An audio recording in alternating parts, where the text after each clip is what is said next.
Ladies and gentlemen. Oh, baby, baby, baby, baby. Yet again, you thought that this is a pre-recorded introduction. And I say it every week. I say it every darn week. That this is not a pre-recorded intro. You know why? Because, baby. Buckle up, ladies and gents.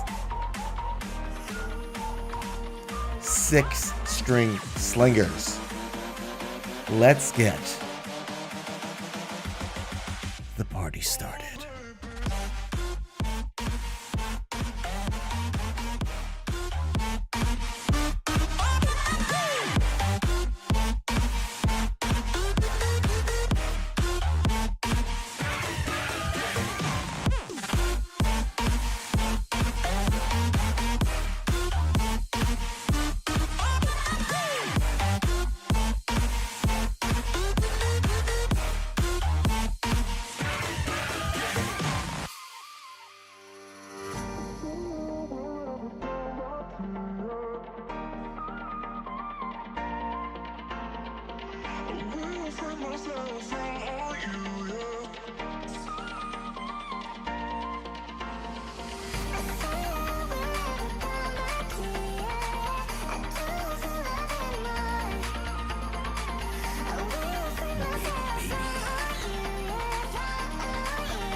Woo!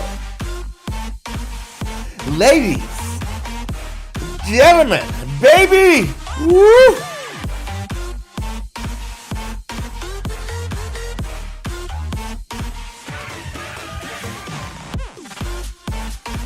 Oh my God. Oh, we're so ready to go. Ladies, gentlemen, oh my. Unbelievable.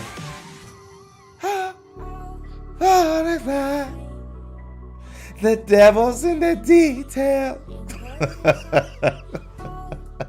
How's everybody doing? Happy Saturday, everybody. Happy Saturday. How was your Halloween? How was your La Halloweena? Did you guys trick or treat? Did you buy a new electric guitar?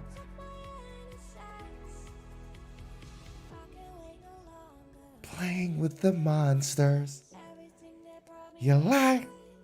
That's right. We had an amazing Halloween, I gotta tell you. The Halloween was athletic this year. Anyways, let me not get distracted because I gotta tell you guys. I am so in the mood today. Boy, oh boy. We are, ladies and gentlemen, we are in the mood. We are in the mood today because we've got an awesome docket for you today because there's a lot happening in the guitar world that we have to talk about. We got to talk about it. First. There is a guy called Ola. And I'm not talking about Ola England. I'm talking about Ola Strandberg, the owner of Strandberg Guitar. Because, you know, if you're from Europe and you play guitar, your name is Ola. We all know that. Every European guitar player's name is Ola. There's so many Olas. Anyways, Ola Strandberg had some interesting things to say about his own guitars that he produces. We're going to have a chat about that. Then, Jim Iray's $1 billion guitar collection is getting sold. And that is the biggest guitar collection on planet Earth. We're going to have a chat about that. Then we're going to have a chat about Vernon Reed's signature guitar with Reverend guitars. It's a very weird looking guitar, I gotta say. We're going to have a chat about that. We're going to talk about a Japanese guitar maker making iPhone covers. It's a fun one. We'll talk about Music Man Sabre guitar for Rabea Massad. And then lastly, we're going to have a chat about Billy Finnegan putting the world of pedals on fire with his new Centaur pedal. How good is that? How good is that? Don't tell me that's not a good. That's not a good docket. It's a killer docket. And then we're going to chit chat about it too. So, if you're all ready to go, let's get the party started, shall we? Boy, oh boy. All right. Now, if you're on Twitch and on YouTube, do let me know if the backing track is too loud or if it's just the right amount. Okay? Because my voice is really great today. My voice is really top of the notch today. It's not husky at all. So, if everyone's ready, let us get the party started. I am just trying to go here, bring the items on the docket out, and for some reason, our look at me camera got destroyed. So let me disconnect and reconnect it and see if we can get the look at me camera going, because we like that camera. It's a very narcissistic camera, but we like it anyways. All right, give me 1 segundo, ladies and gents. Do we have it on?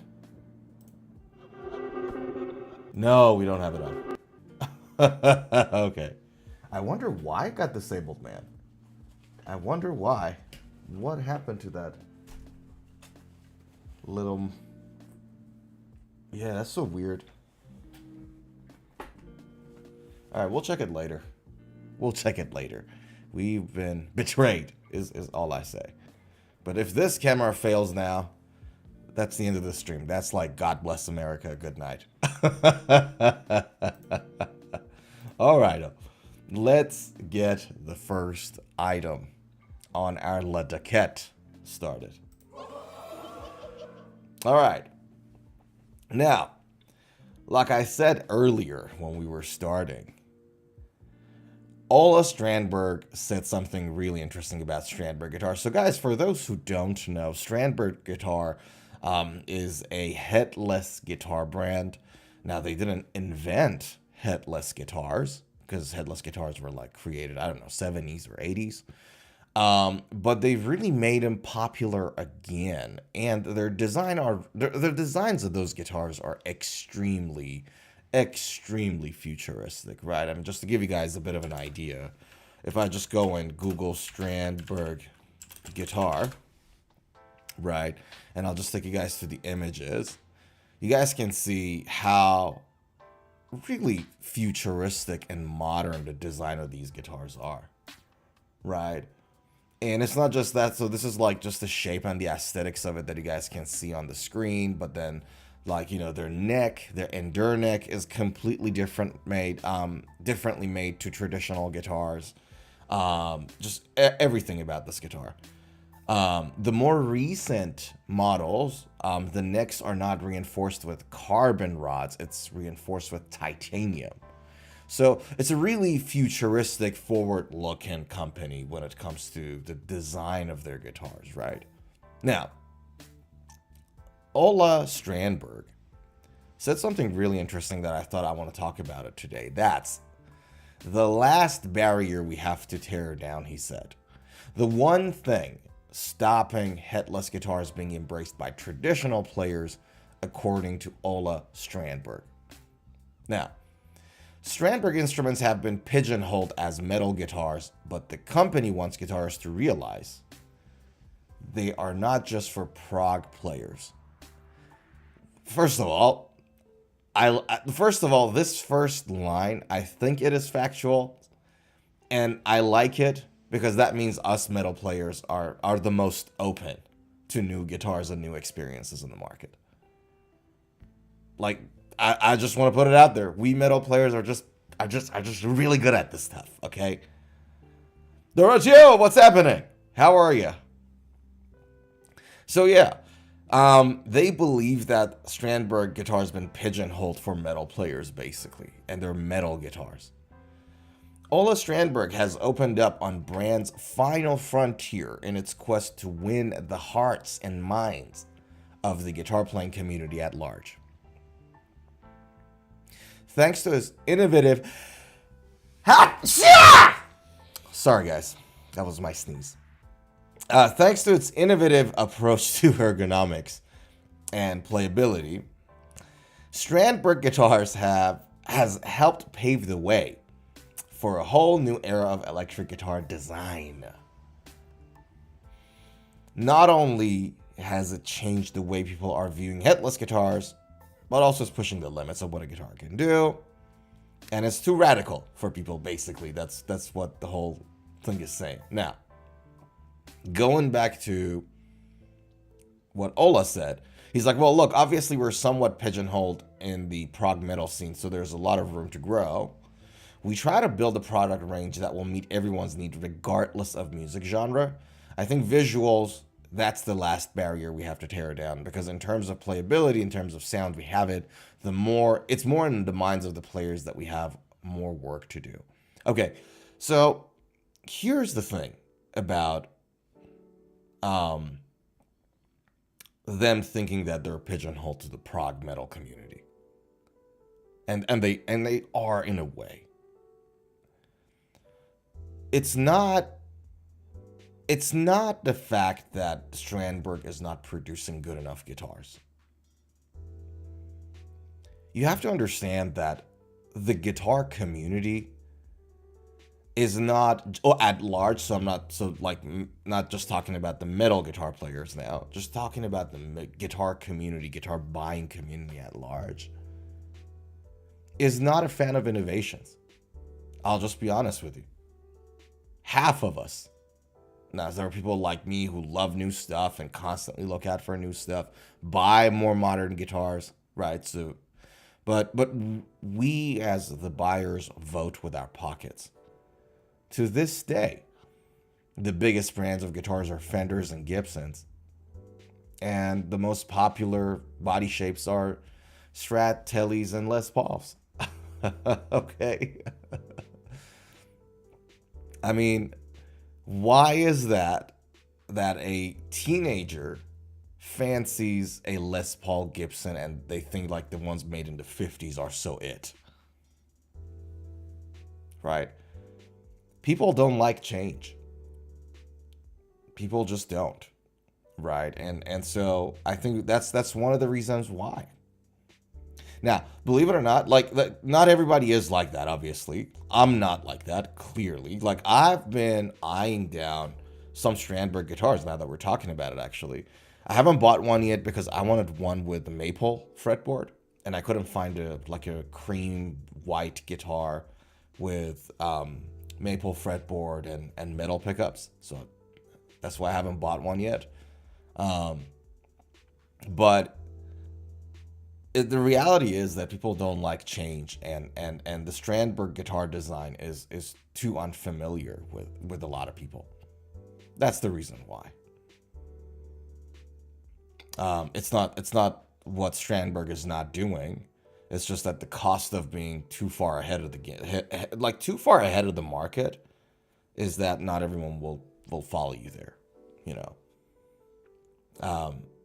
My hope is that it changes. Honestly, my hope is that with the next generations coming in, this whole thirst for 50s Les Pauls and Strats goes away. But not like there's nothing wrong with liking those. It's just that here's what I don't like about it, and I'm very respectful. Let me tell this: I am extremely respectful to anyone's taste on their guitars. You are allowed, you must be, surely you should be allowed to buy any guitar that you like with your own money. Surely you should be allowed to do that. I hate somebody telling me like, oh, your choices suck, whatever. I'm not saying that. I'm not saying that. Right? You should be allowed to buy whatever you want to buy and have a good time with it. That's the whole point. Right? The thing that I don't like about it Like I start to dislike it when it starts to hamstring innovation. You guys get it? Like those are the smart people. Those are smart. They get what I'm talking about, right? I think everyone should be free to buy whatever they want. Like, what is this, communism? You know what I mean? Like, it's not, right? It's a free world. It's a free country. But you should be allowed to buy whatever you like. It's just that for me personally, I don't like it when innovation gets stifled, when innovation gets into a chokehold, and we don't get new stuff, we don't get better stuff because everyone still has a semi-erection for the old stuff. That's all I say. That's my only grudge with it. Doroteo says, Vito Barata was one of the first rock guitarists to play a Strandberg in the 80s with White Lion. Remember? No, I didn't know that. Hold on. Let me Google. Vito Barata Strandberg 80s. You're kidding me. What?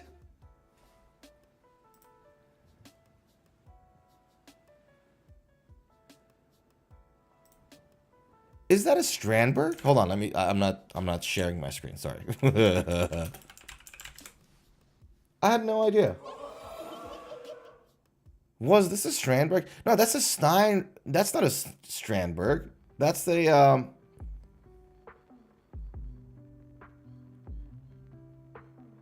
No, that's a Steinberger. That's not a Strandberg. That's a Steinberger. They're not the same brand, are they? It's a headless guitar. It looks extremely close to what Kiesel's Vader is, with the bottom part of it looking like a certain object that I think you brought up earlier on, Dorothea. Yeah.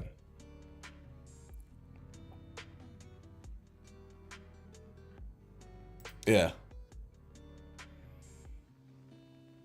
It's a Steinberger, not a Strandberg.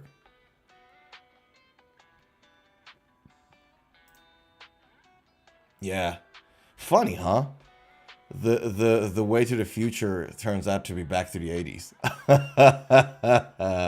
Like, in a way, the guitar trends is not some, like, parts of the market, obviously not all of it, but for parts of the market, it's like fashion. You know, when you look at like old fashion photos, with like the type of clothes that people wore back in those days, it seems like it always goes through a cycle. It just repeats itself. And it's like that. Like, this is, like, I look at it, and the first thing I think about, obviously I wasn't born in the 80s. I wasn't even there, but when I look at this shape, I'm like, Kiesel Vader. But then, you know what I mean? But they were like,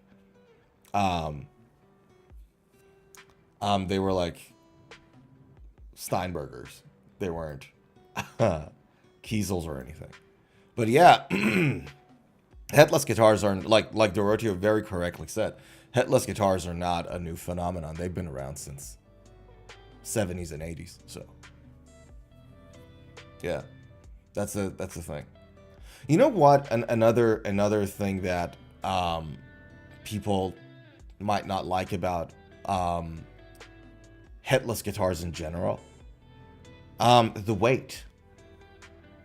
Right, so if you're like a player that is used to traditional guitars, you like something that feels just a little heavier. A lot of people are like that. That's one of the reasons why carbon fiber guitars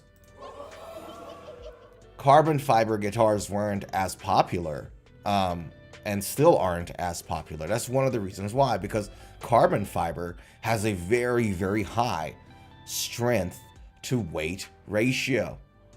It's very strong and it's really light. And so when you make a guitar out of it, that guitar is like really light. And it feels like a cheap plastic guitar in some ways. Sorry, give me a second.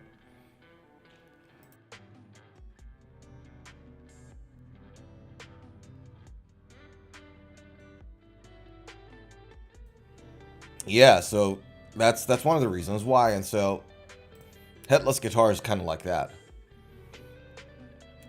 it is kind of like that. Dorothea says Vito Barato was a savage and gave Eddie Van Halen all he can handle guitar playing wise. Yeah. Yeah, so many good guitar players in the 80s, man. So many good guitar players.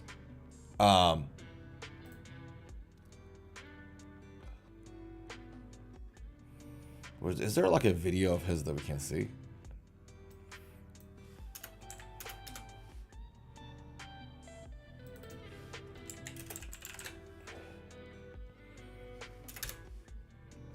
Yeah. All right, let me pause the music for a second. Let's just hope that this does not copyright claim the channel for a second. All right, let's see where we go.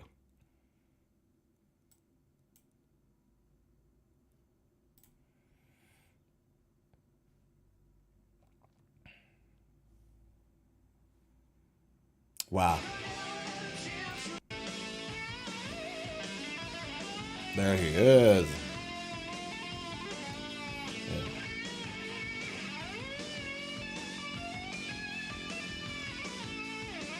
What he's doing there is tapping on a bend string. Love it. I've actually been doing some of that this week. Funny enough. But yeah, the guy's insane, man. So many good shredders in the 80s. So many good shredders in the 80s. Doroteo says, check out the song Wait from White Lion. Oh, okay. Let me write it down. Hold on. Gotta go back to my notes. It's just called Wait. All right, give me a second.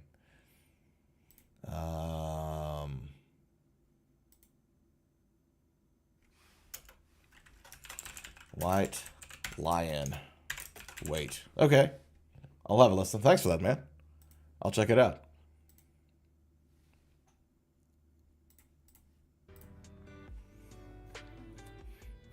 Yeah. So that's the whole thing. That's the whole thing with the Headless guitar. Director says actually the first two White Line albums, Pride and Big Game. Okay. Wait, and then two albums. Pride and Big Game. Got it.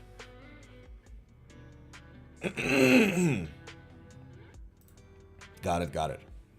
Thanks, man. I wrote it down. I'll have a listen to it. See what is it that we're talking about? Chances are that I've probably heard like a track or two in those albums. Like I've heard, yeah. I just don't know probably like by name. All right, shall we move to the next item on the docket? Now, for those of you who watch NFL, you guys know, does anyone know Indianapolis Colts? It's like an NFL football team. The former owner, Jim Irsay, is a billionaire guy who passed away this year. Go Texans. Oh, no, yeah, no questions there. But the thing was, with this guy, Jimmy Boy owned the biggest guitar collection on planet Earth, $1 billion guitar collection. And he had like, guitars from Clapton and Dylan and John Lennon and Eddie Van Halen and many, many more, right? It's the biggest guitar collection in the world. And after his passing, his estate confirmed that they'll be selling the collection around all over the country, right? So Christie's New York will hold a series of auctions in March, selling off the late businessman's stash once described as the greatest guitar collection on earth. $1 billion worth. The guy has $1 billion worth of electric guitars.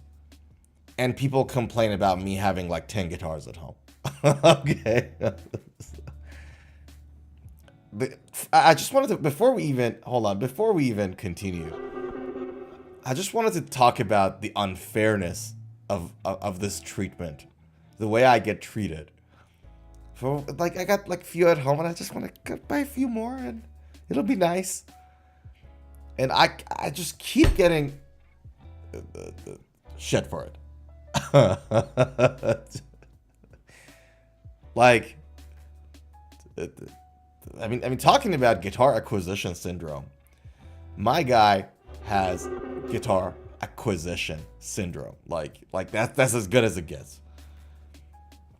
Anywho, he passed away at the age of 65 in May. He was the owner of the Indianapolis Colts, like I told you guys. He inherited his club from his father, and so on and so forth. And then he said this. This is an interesting quote. It's an eclectic collection, but really it's about spirituality. I like that. When someone mixes electric guitars with spirituality, we like that. We like that very much on the stream. It's about human beings being as great as they can be and changing the world with love and strength. Now, included in his collection is David Gilmour's Black Strat. That's this one. And we're going to come to this page in a second. That was sold for what? $3.9 million. The sale of the collection will be handled by Christie's New York, which previously auctioned off Mark Knopfler's and Jeff Beck's storied instruments.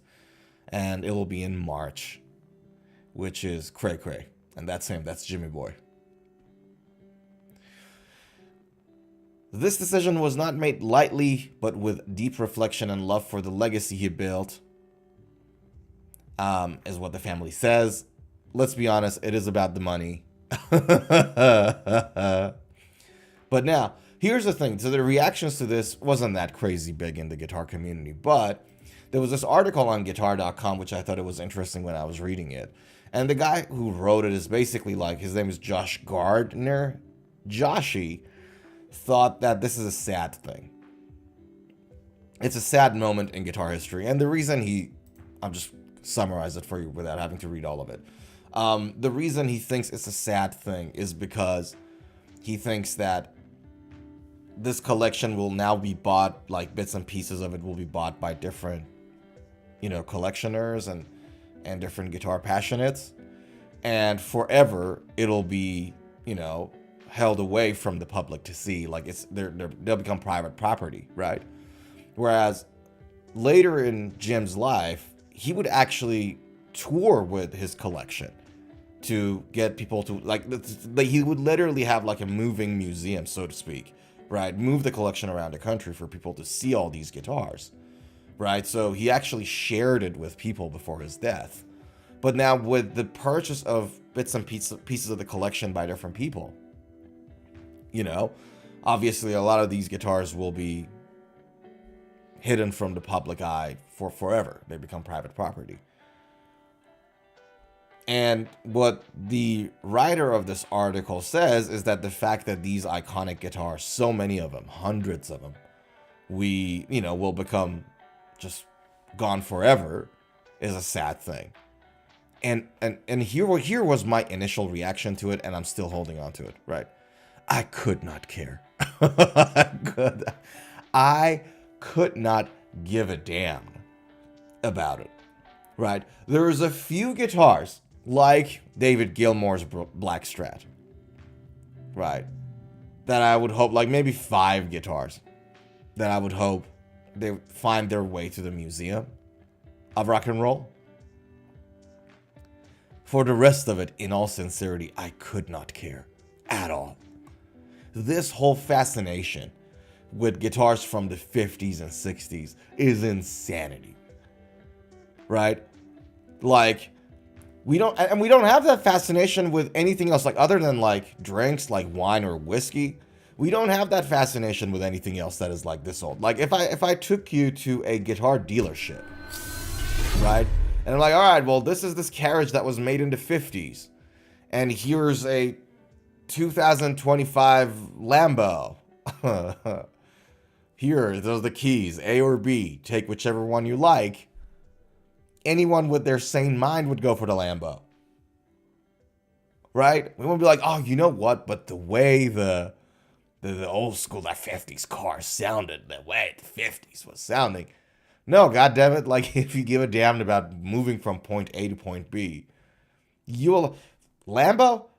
A Tesla, like a normal Mazda, man. You know what I mean? Like, just like this whole fascination with guitars from the 50s is insanity.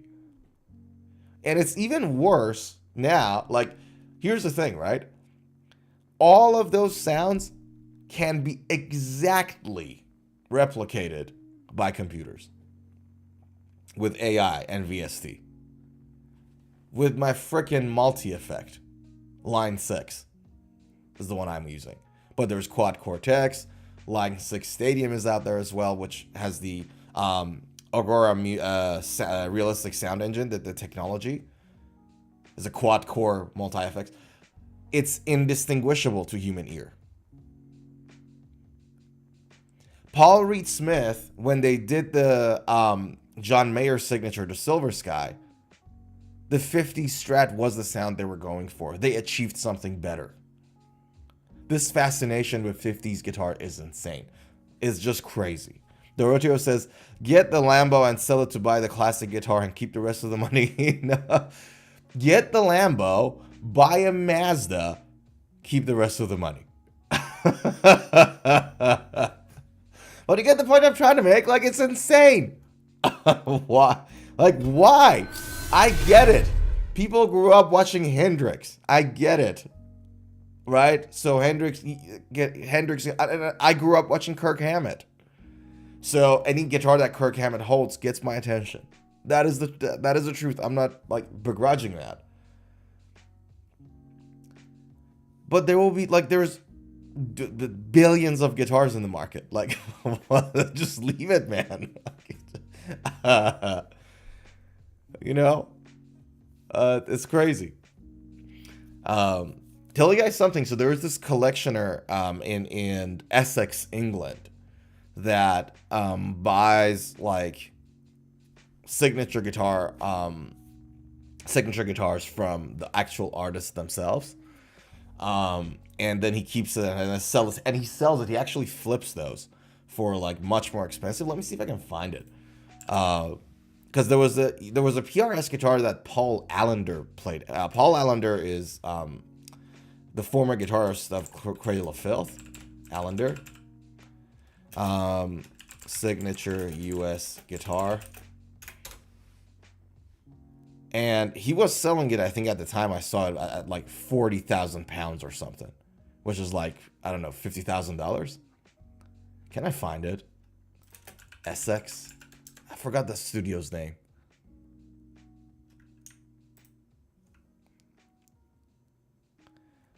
Doroteo says, bro, I literally have two Mazda 6 sports sedans, 2016 and 2009, and both run like a clock. Japanese-made, battle-tested. Hell yeah! that's exactly what I mean. That's what I'm saying. There we go. That's the one. That's the one. So this is Paul Allender. That's that guitar. So that was his main guitar for years, right? And this is a custom-made guitar, and that was the first PRS guitar that instead of like those doves or those I don't know, falcons, whatever it is on the neck, this is bats, and that's because Cradle of Filth is like a goth metal, black metal kind of a band, right? So that was the guitar. And the guy bought it and then is selling it for 41,000 pounds. Yeah. And he does a lot of these. Like, he's the guy that does a lot of these stuff in the SX recording studios. So that collection basically will be bought by a lot of flippers, is what I'm saying. Yeah. So. But yeah, man, I don't know. I don't get it. I mean, it's a guitar. Also, the thing is, you gotta get a guitar and make it yours, right? That's what makes that guitar special for you, right? It's like everyone's body, everyone's music taste, everyone's just personality and character differs from the other person. So the thing that works for somebody is guaranteed not to work for you. You know, find what works for you. Yeah. That's what I'd say. Now, is that a good looking guitar? Sure. You know? Yeah. So I don't know. I don't understand the whole thing. But I'm glad. I'm happy for the guy, by the way. It's like if he had $1 billion worth of guitars, right? I'm like, you know what? I might buy a few more guitars and like, you know, and then see what happens. You know, I'm not a billionaire. But you get, you know, like, a few more of those guitars. It's gonna be.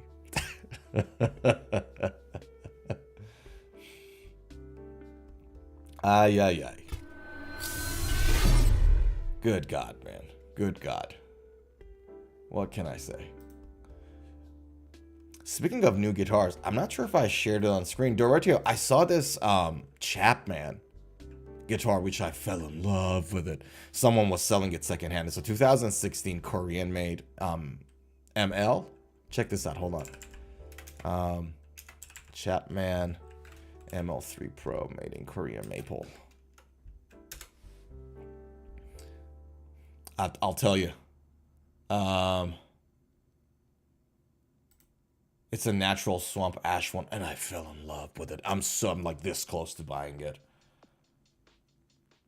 Hold on. The only thing about it that I didn't like was the fact that the fretboard is 9.5 inch in radius, and I just don't like round radiuses. Here, it's not this, but it's very similar to this. You'll get the concept.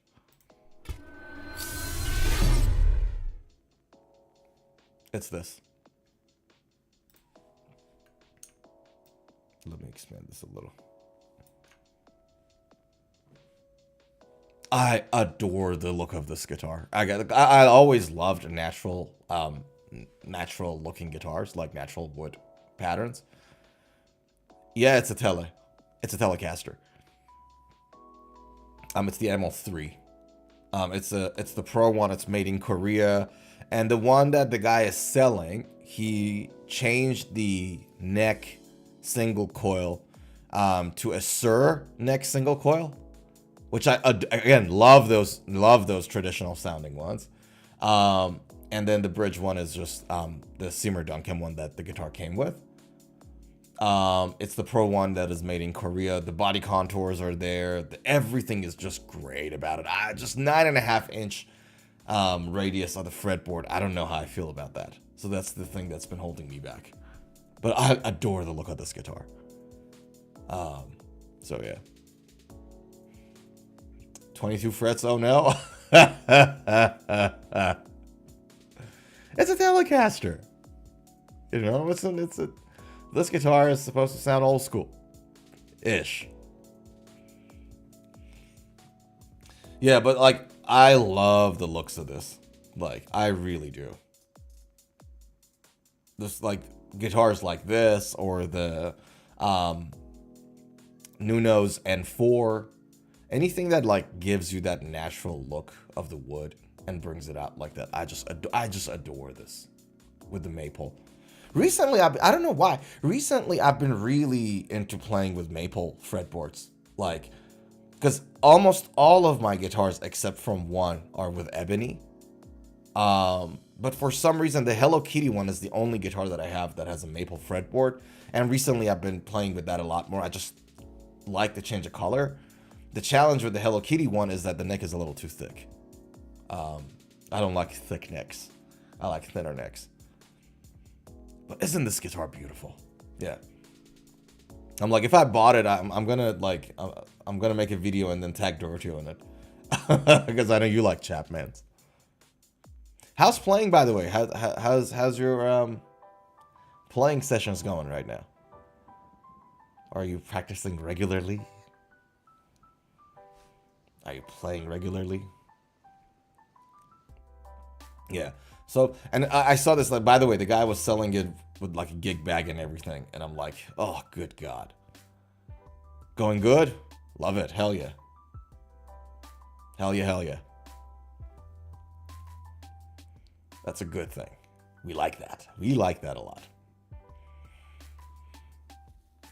Yeah, so the guy who was selling that guitar, it's not this. This is like just from some website. I just found like the best photo I could find.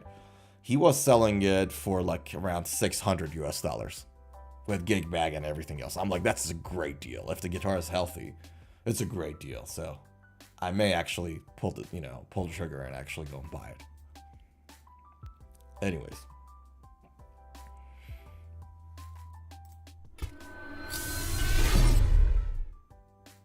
Saw the band Crimson Glory last Saturday. It was epic. Oh, nice. Okay.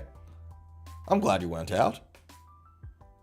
Live shows are just nothing replaces a good live show. Nice. Nice, nice, nice. For Crimson Glory.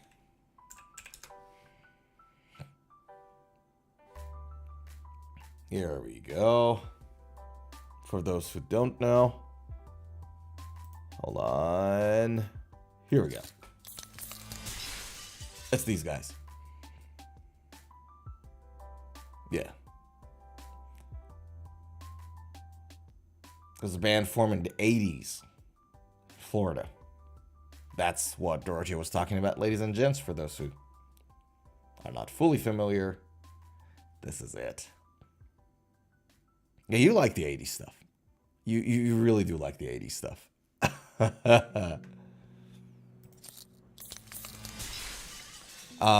We went and watched good God, forgot the band's name too. I went and saw Uada, and then after Uada, when was the show? What was the good goodness? It was a famous Australian metal band. Forgot their name. And we went to see him. We saw him, I think, about last month. That was the last live show I went to. Do you notice that less and less people are going to live shows? Or do you think it's back to normal now? Because to me, it feels like people are now a little bit more hesitant to just go to live shows. AC/DC's from Australia. Oh yeah, look, no, like like it was a metal band. No. It's like, they're not that old. I forgot the name of the damn band, dude. I'll find a ticket in my mailbox somewhere. But and that was the show that was co-headlined with Persephone, from Hungary. I really like Persephone, by the way. If you're into like prog metal, Persephone is an amazing band. It's these guys. Persephone. Hold on.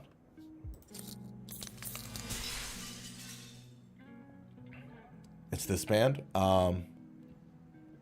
And they're great. The lead guitarist Carlos is awesome. I was like a meter away from the stage, and I'm just like literally having a close up on what his fingers do. The man is insane. It's a great band if you're into like more prog stuff. These guys are pretty good. Yeah.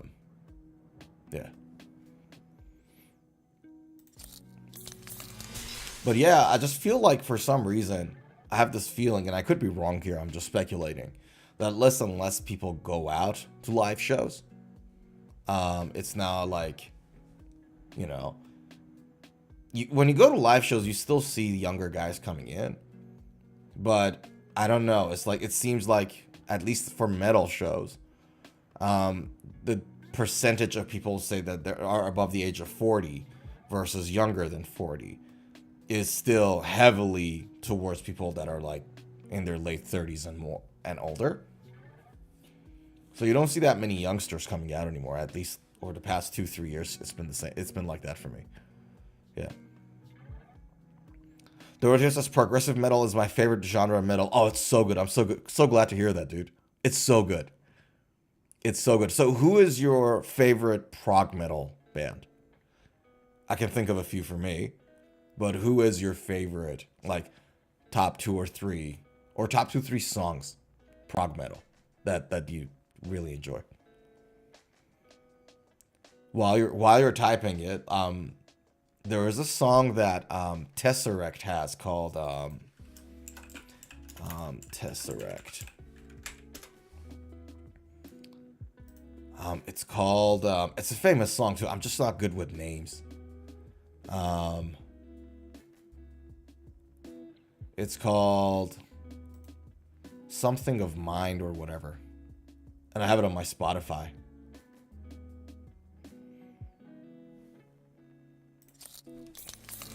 See, it's none of these ones. Hold on, let me take a.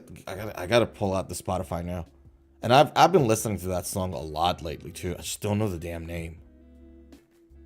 Just see like the icon on Spotify, like the logo of the thing.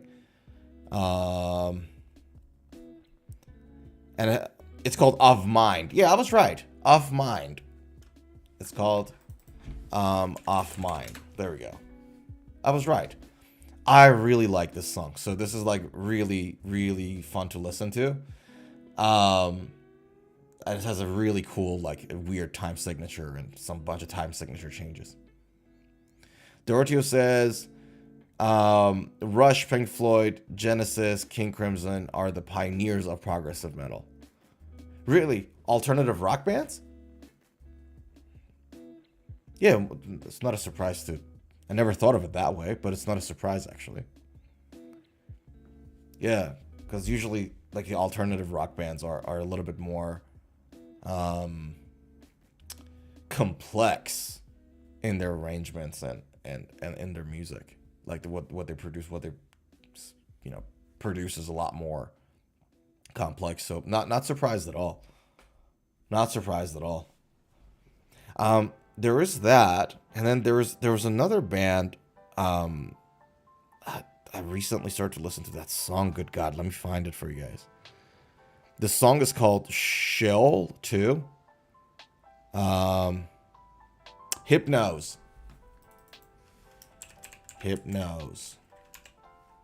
Band. It's these guys. So if someone likes European melodic sort of songs, prog metal, these guys have this song called Shill Part 2, Lands of Haze. Lands of Haze, Shill Part 2. And it has, yeah, there we go, it's this one. Shill Part 2. It's an 11-minute song, but boy, oh boy, it's amazing. It's such an experience. So check that out if anyone's interested in prog metal stuff. That's the way. Dorothy says, but my favorite prog metal bands are from the 80s. Fates Warning, Queenside, Dream Theater, heck yeah, Dream Theater, Circle to Circle, and Sabotage. Nice. Yeah, can't go wrong with good Dream Theaters, man. Can't go wrong with good Dream Theater songs. Petrucci is insanity. The man is crazy. And I remember him, like, the first time I heard John Petrucci's music was through a CD, a G3 CD that he with Steve Vai and Joe Satriani did. It's like a 2003 concert that they did in Tokyo. I think it was one of the first G3s they ever did. I don't know if it was the first one, but it was one of the first ones. And the first song I heard from him was Glasgow Kiss, I think it was called. John Petrucci's. That's when I got to know him, and then Dream Theater by extension. Yeah. Yeah. You love the 80s stuff. You're so into the 80s stuff. I love that.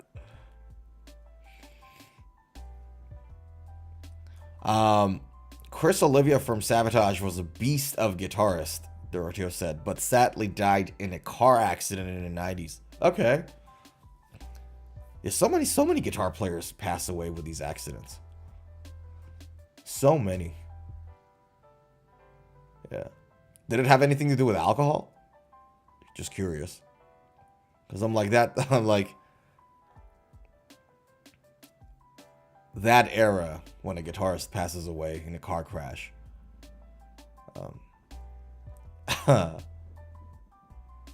Might have to do with living the rock and roll lifestyle. Yeah. Things used to be wild. It's no longer the same, is it? A drunk driver killed him. Oh, God damn it. Ah, poor guy. Okay, that sucks. Yeah. So it did have to do with alcohol, but just not on his side. God damn it. That's so annoying. That's so unfortunate, man. Imagine the pain his family went through no fault of his own. Somebody decides to do something dumb, and then look what happened. Damn it.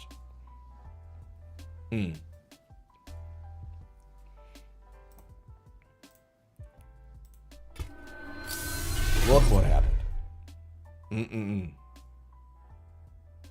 Yeah.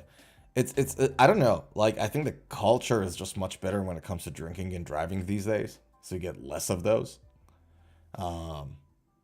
But boy, it used to be wild. It used to be a completely different car culture, right? We used to, like, people used to smoke in the guitars. They used to smoke inside cars and don't wear any seat belts, and there were no airbags, and you would, you're sitting in your family's car and you're driving on the freeway, and there's just people just litter, just throw their trash out the window.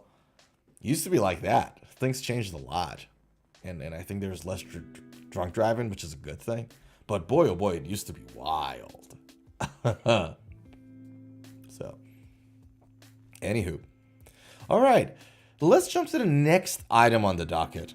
I saw this piece of news that there was a giveaway of Vernon Reed's signature guitar.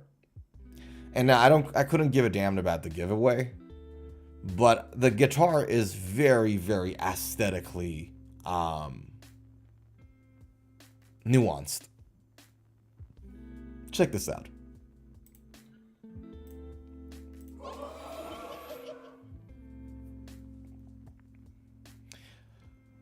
Okay, I'll check it in a second, Dorothea. Check it in a second. Okay, thanks for that, dude. So, Vernon Reed's signature guitar is this Reverend guitar that looks insanity. It's a unique guitar, no question about it. Headstock kind of looks like a Fender's reverse headstock with like an extra thing going on there. But that's the signature guitar, and there was a giveaway of that, and I couldn't, again, give a damn about the giveaway. But I thought it would be a good excuse for us to have a chat about this guitar. Because it really is aesthetically insane. And there are different finishes, by the way. So you got the normal, usual finish. You got this one. And then you got this one. And they're all insane. I really like the look of this one, by the way. But I thought let's have a chat about it, because Reverend guitars are real deal. They're high quality stuff. And this guitar, I mean, just the amount of work that has gone into it for the painting and the inlays and everything else is whatever. 3 humbuckers like next to each other like that. I don't know how I feel about that. Okay, but from vivid imaginations of Vernon Reed comes the Totem series of Reverend Vernon Reed guitars. A sleek body features graphic inspired by Carl Jung's collective unconscious theory, Joseph Campbell's The Hero's Journey, and artist Jean-Michel Basquiat and Romare Bearden. I think I pronounced them correctly.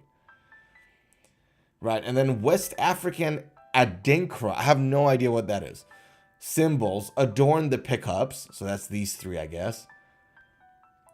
And the headstock, while American hobo cymbals grace the fretboard. So these are hobo cymbals, supposedly. Visually stunning, I guess. But these are the specs of the guitar. So, the body is Corina, and we like that. I really like African Corina. I got a guitar at home with African Corina body. Nice wood. Can't complain. Railhammer Vernon Reed signature set pickups. Floyd Rose 1000 series, that was like a weird choice. I was surprised when I read that first. Neck is a 3-piece Corina as well. 24 3/4 in scale, so a little short scaled, I would say. Again, I was expecting 25, 25 and a half. The neck profile is a soft V, so basically it's just like a little rounded, more rounded than a normal V at the thing. It's more close to a D, I guess. I don't know. 12-inch ebony fretboard, 22 frets, dual action truss rod, Reverend pin locks, 43 mil Floyd Rose locking nut, and you have a 5-way switch. Comes with 1046 strings. Again, for some reason, companies are moving more and more towards 1046. It used to be 942 strings that they used to send out from factories a few years ago, but now every new catalog, for some reason, is with 1046. I have a feeling that it just has to do with the shipping.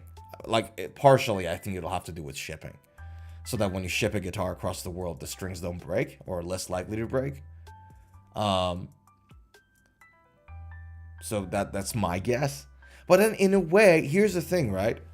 Every time, if I'm to ship a guitar, the first thing I would do before I ship it, right, is to detune the guitar. Like, just loosen up those strings. Takes the tension away from the neck, and it makes it less likely for the strings to break. But there's this whole thing that now, like, this is what happens, right? There's this whole thing that now when you buy a guitar, when you just pick it up, it has to be perfect in tune, perfect setup, and you're good to go. It wasn't like this before. Like, it used to be, I remember, like, when I was a kid and I was in guitar stores, when I used to go to a guitar store, it was common practice at the time to detune your guitar half a step or a whole step, or just completely loosen the strings before you ship the guitar, because this takes away the tension from the neck and it makes the string less likely to break. But now, for the standard now is that if a guitar is shipped to you, it should be shipped in tune and it should be shipped set up, right? And setup, I understand, but why a guitar should be shipped in tune exactly is something that, it's a good thing. I don't know. 1046. Not complaining here, but I'm just saying the standard has changed. Yeah. Nevertheless, case is a 2-tone teardrop case that is available separately. This guitar sells for $2,000 American dollars. And funny enough, the last 3 inlays look like Yamaha's inlays. They're like that straight line. See those?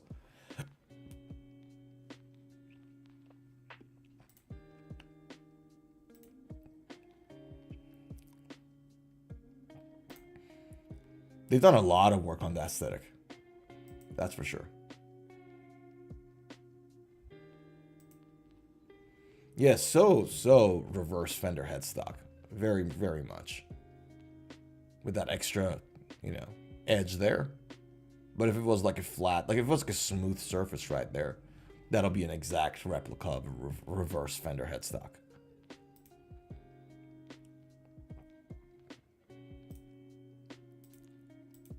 Yeah. Yeah. Look at that. That is a satin neck, and we love that. We like satin necks, by the way. We like satin. That just makes things a lot faster and less sticky. And that's Vernon. I think he was on the stage with the guy from Ghost and Nuno and others in Ozzy Osbourne's farewell show. So, all right, let's have a listen to this guitar. I'm gonna pause the music, and let's have a listen, see what it has to say.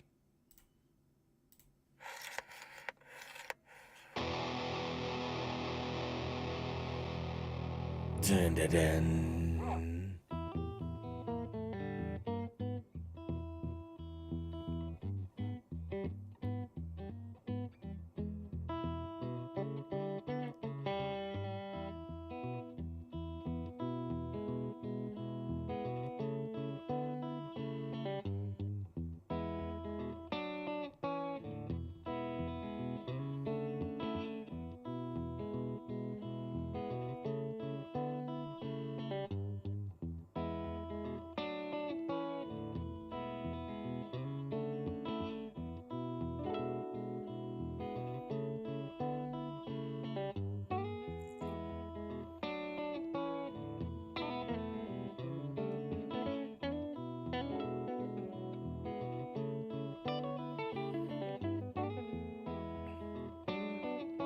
What do we got here?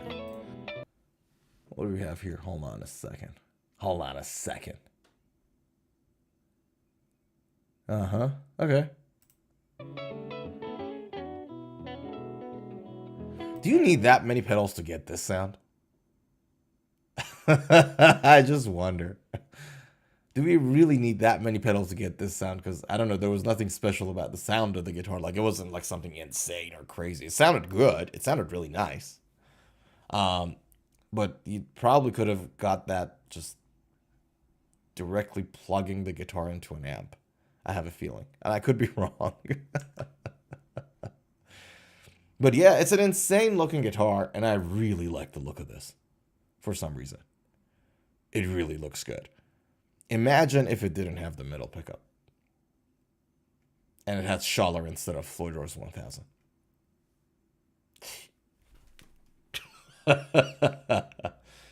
But yeah, really good guitarist, really insane guitar. A very interesting choice of tone wood, Carino. Very, very interesting. An insane guitar overall. So I thought, yeah, let's have a look at this because I thought you guys might find it interesting. You don't get guitars looking like this that often. Yeah, and for $2,000, it's not that bad. Is it still $2,000? Like if I go, hold on, Sweetwater. Do they sell it? I doubt it. I highly doubt it. I'll be surprised if Sweetwater has it. I'd be damned. Ah, okay. They actually got it. And there is a midnight version of it as well, which is a little cheaper. Interesting. I'd be damned. Well, there you go. For $2,000, this could be yours.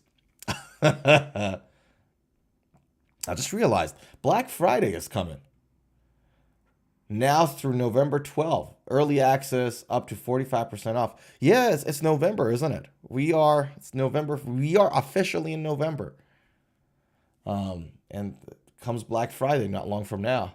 If you guys have like your email in the mailing list, distribution list of all these guitar stores, you are gonna get bombarded with emails about specials. So there you go. Dang, okay. By the way, do you guys know why it's called Black Friday? Why it's black? It is a Friday, you know, but why is it black? Why is it Black Friday? All right. And the reason for that is because of accounting. Right? So in accounting, when you are in red, you're losing money. When you are in black, you're good. And this whole Friday thingy, this whole Black Friday thingy was to get the ledgers, the accounting books, from red to black for guitar stores. Or stores in general, not guitar store. Why would I say guitar stores? That's, from what I've heard, is the reason why it's called the Black Friday. Yeah. So that's the reason why.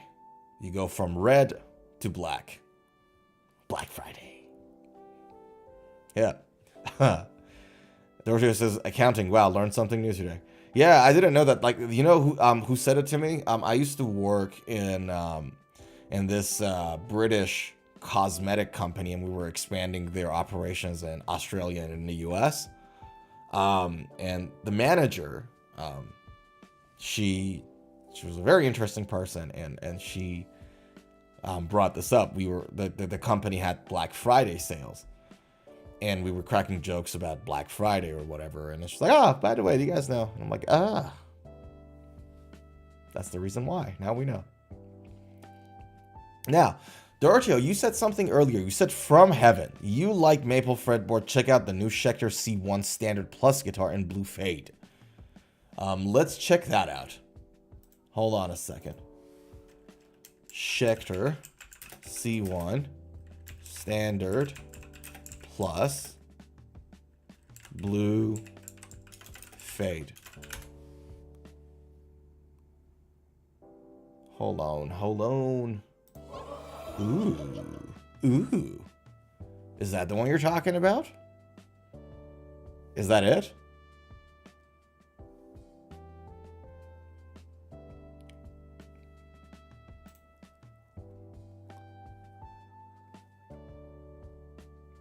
That's not the blue one, but I think it has a blue one. Hold on.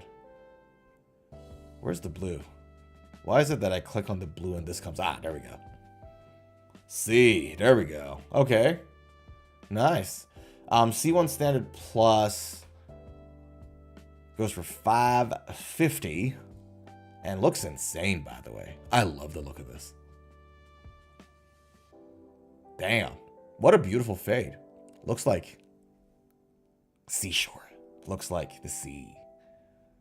And then the sand. I love that. Okay. Let's see what we have here. Huh. Right, okay. So, check this out, ladies and gents. That's an interesting guitar to talk about. I like it. Check this out. So, first of all, we have the sort of like a black burst. And then we have the purple burst. So that's fine. But honestly, this one is insane. The blue fade is the best. We like that. Now, what do we have here? Tuners, Schecter. Roasted maple fretboard. We love that. We absolutely like roasted maple. 3-piece roasted maple. Neck. We like that.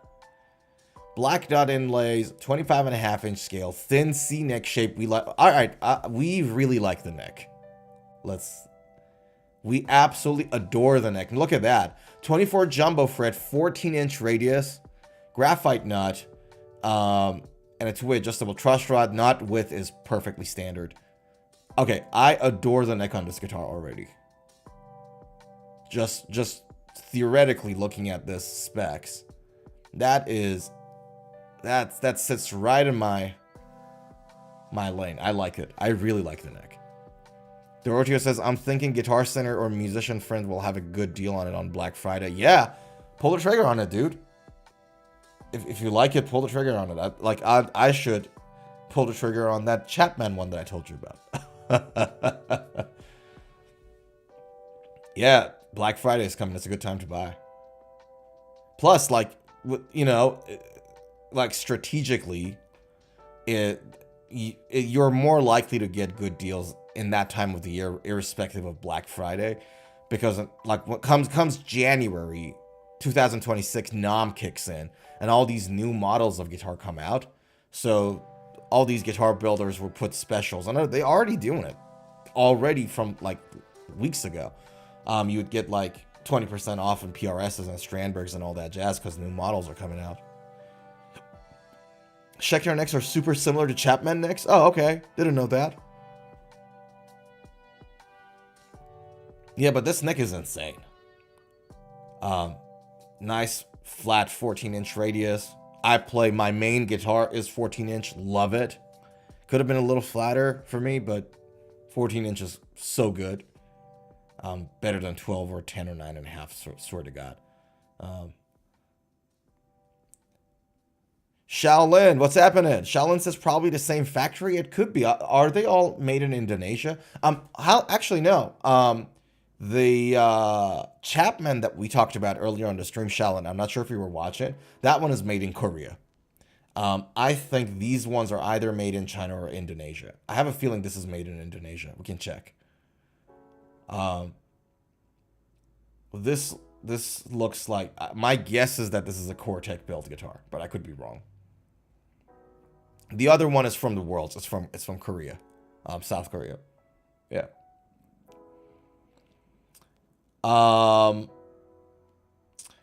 Guitar is color is blue fade, satin chrome hardware, flat top, right hand dexterity, fine. Bolt on with ultra access. That's the construction. So this is what they're talking about. Let's have a look at the neck hug. Is it actually, here we go. Stop. Yeah. So you guys can see the heel of the guitar is carved out a little bit more here. It's not that boxy, old school Fender guitar heel joint. So you can see the heel is actually carved out a little here. That's what they're talking about with Ultra Access. Yeah. So there's still a little bit of a gap between the neck and the body, but when you carve out the heel like that, it just gives you much better access compared to the traditional bolt-on neck joints. Mahogany body, flamed maple top.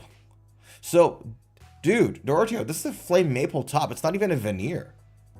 That's pretty good value for $550. Gotta tell you, that's pretty good. Doroteo says no. Chapman is in Indonesia. Schecter is in China. Is the new Chapman models in Indonesia now? Okay.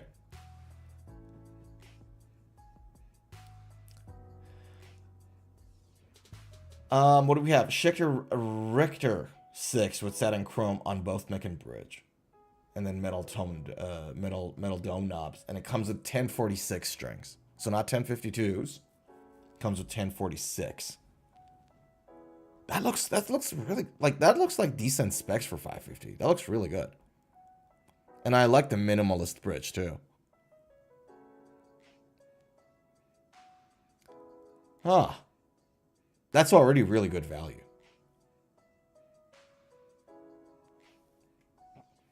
So hold on, let's confirm this. So I want to know, is there like an extra info somewhere in there? I can have a look at the back of the neck somewhere. Hold on. See, it doesn't say it there.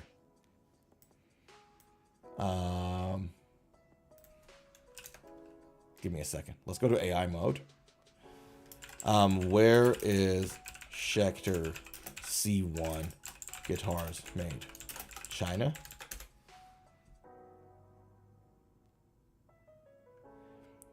Okay, Schecter C1 guitars are primarily manufactured in South Korea and Indonesia. I don't think they do South Korea that many South Korean ones, but they're made in Indonesia depending on the specific model. Some lower priced C1 shaped models have been produced in China, but the core C1 series is typically not. So around 2014, C1 models, including the C1 Platinum and Hellraisers, been produced in Indonesia. Omen, Damien were produced in China, though production may have shifted to Indonesia for newer models. Yeah. So that's that. Now, let's ask the same question about the Chapmans. Chapman.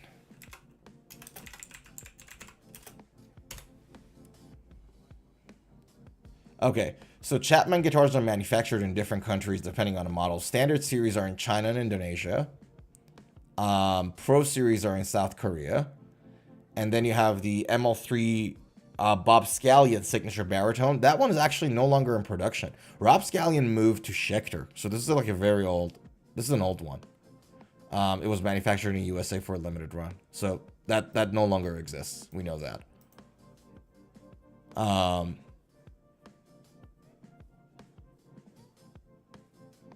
There we go. That's what I was looking for. India. Chapman more affordable model. That production moved to India. I remember now. This is accurate. So their more affordable series right now are made in India. Yeah. And the reason I remember it now is because at the time when I read this information, I knew that BC Rich started to produce some of their models in India, like the new affordable Gunslinger model, the single pickup one. Doroteo, you should know the Gunslinger. That's like yells 80s. This is the model I'm talking about. BC Rich Gunslinger.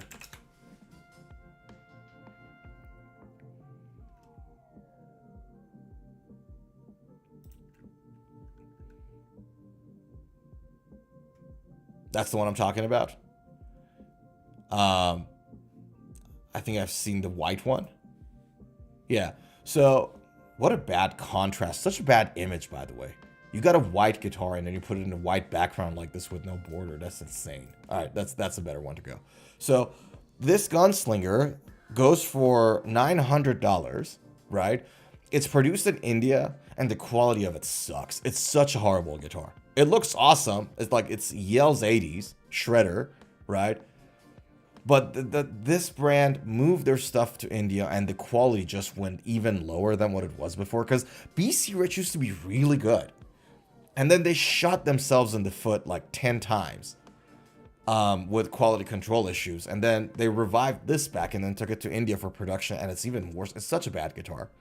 I played it. It's such a bad guitar. Sharp frets.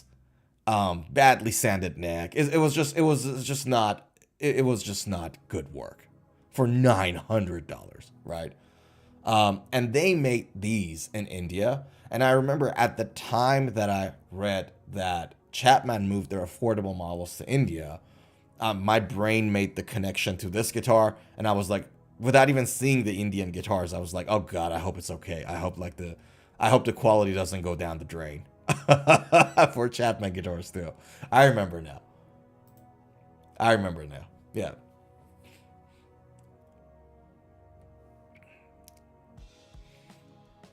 Yeah. Doroteo says, I'm thinking Black Friday might be at $450 or $400 just for that day. That'll be great. Dude, for $400, that guitar is good value. You should buy it, I think. Where did that page go? Did I just come out of it? I think I came out of it, yeah. But for $400, that's a good guitar. that's good for $400. If you like that guitar, maybe not a bad time to buy it. Shaolin says, it's amazing how many manufacturers don't even have their own factory, and now with GNL sold to Fender, the number is even lower. You're right. And yes, I read that news that GNL sold to Fender. So for those who don't know, maybe I can hold on. G&L guitars. So G&L was this like a smaller factory-ish, smaller workshop-ish guitar. And one of the things they were so good at was producing like different variations of models and wood and color and all that jazz. And the quality of the guitar was pretty good too. G&L was sold to Fender, FMIC, right? Fender Musical Instrument Corp. I think that's what it stands for. But they were sold, but the thing is, like, the parent company for G&L was dissolved. So it's not like that company was sold to Fender. They basically sold a bunch of stuff, some of their assets to Fender, to FMIC. And one of the things that G&L guitar had, one of the assets they had that Fender was specifically interested in, from what I've heard, is the name Leo Fender. The name and likeness of Leo Fender, believe it or not. That was a G&L guitar's asset. So the Fender owned only Fender, but Leo Fender was the thing that was one of assets of G&L, which Fender was interested in. So that was one of the reasons they actually bought it. But like, the mother company is dissolved. G&L Guitars itself is dissolved. Fender just bought some of their assets. Yeah.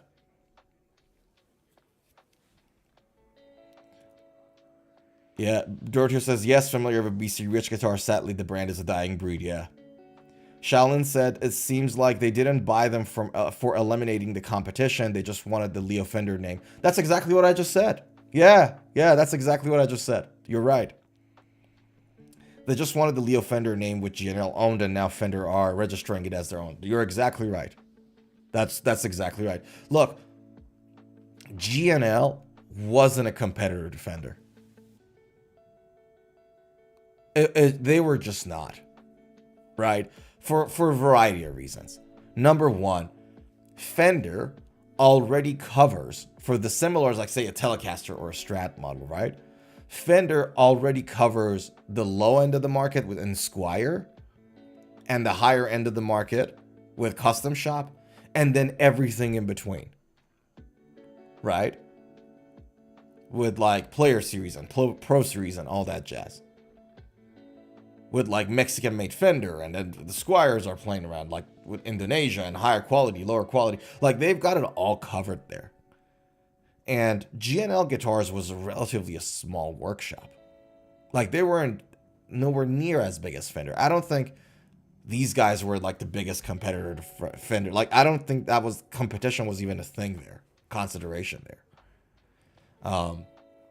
Fender has a history of buying different companies and brands and either catch and kill, so basically just shelve the brand, or run with it a little bit and then shelve it later. They don't have a great track record in like buying something and then running with it. For a lot of brands, you think about, oh, what about Bigsby or Jackson or Charvel? Yeah, but those brands were already doing great before they were bought by Fender. You know what I mean?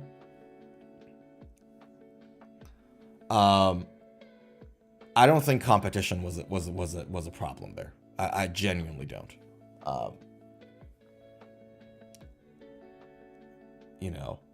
I think honestly, a much bigger competition to Fender or these brands right now are just Amazon made like guitars you buy from Amazon or from Alibaba. I think with the quality of low-end guitars improving significantly because of changes in technology and training of the staff and guitar building moving to countries like China, because with those guitars, manufacturers moving there, training and guitar culture will go there. It's not where the guitar is made, it's how well it's made. It's how skilled people were that made it and how well the machines were, right? So with the improvements in CNC machines, AI integration, yada yada, the quality of low-end guitars is just not even comparable to what it was 20 years ago, 15 years ago, 10 years ago. And so people are a lot more comfortable buying stuff from like brands like you guys come in on this very stream. You guys come and tell me about some Amazon brand that I've never heard of before. And then I go and check out the reviews online and it's off the charts. It's like Artist Guitars is an Australian brand, a very world famous brand of electric guitars made in China. A lot of the stuff they do, and they're really good stuff.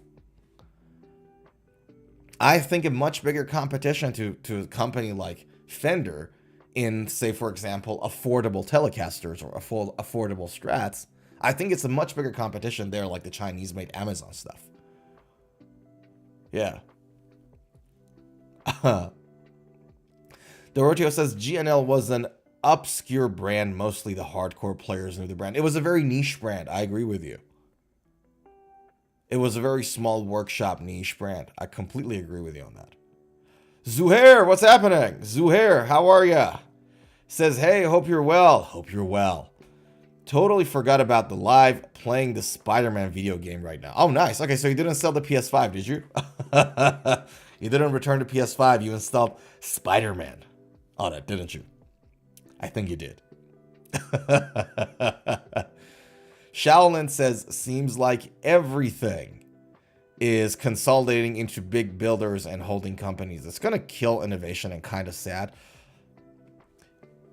There are pressures in the market, but to be honest with you, there are so many builders. There are just so many builders out there that, you know, are sort of resisting that. So you're right. You know, Fender and Gibson and, you know, 2 or 3 other really big ones are the one that have the lion's share of the market. You're absolutely right on that. But then you have like brands that are so good and so accessible. Chapman, being one of them. Kiesel being one of them. Strandberg being one of them. Aristides. I've been into Aristides guitars. If you guys haven't seen him, check him out. These guys really took innovation in guitars to a different level. They don't even make their guitars with wood anymore, and those guitars are insane. Aristides. Hold on.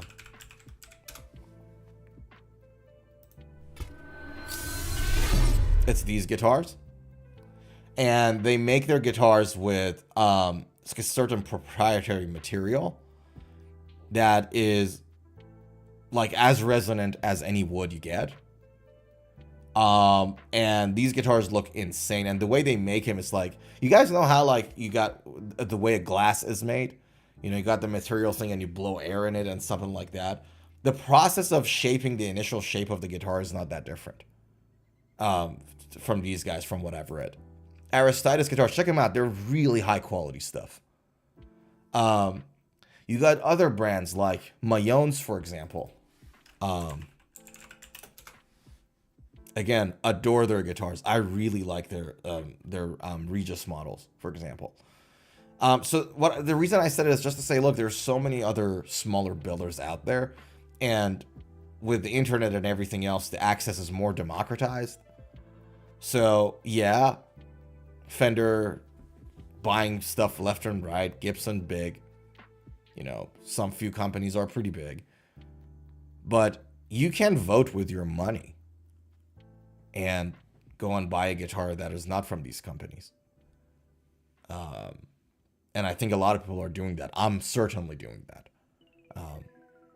You know, I don't have a Fender or Gibson at home. The only Fender Squire I have is the Hello Kitty one, which was gifted to me. You know, it was a gift. I didn't buy it. What do I have at home? LTD and 4 Washburns. Kaizen Music Man. Yeah.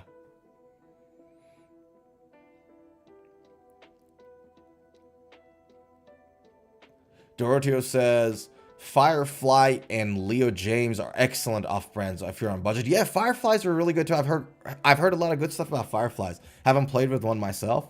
Heard a lot of good stuff about them.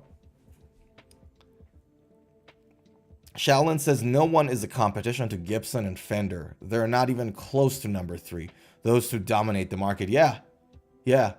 Goes back to what I said earlier on the stream about how the guitar market is not that open to new stuff. Like, everyone still salivates over 50s Strats and Les Pauls.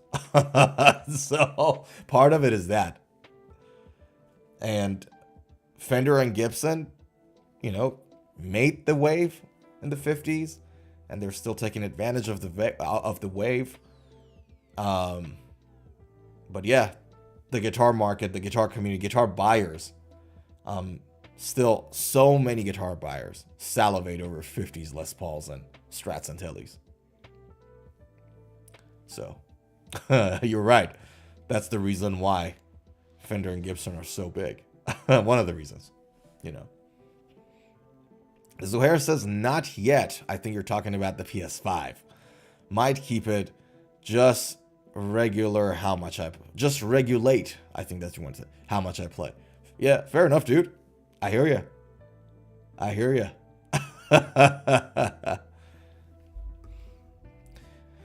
Shaolin says, yeah, but the smaller innovative ones are high priced. More like boutique brands.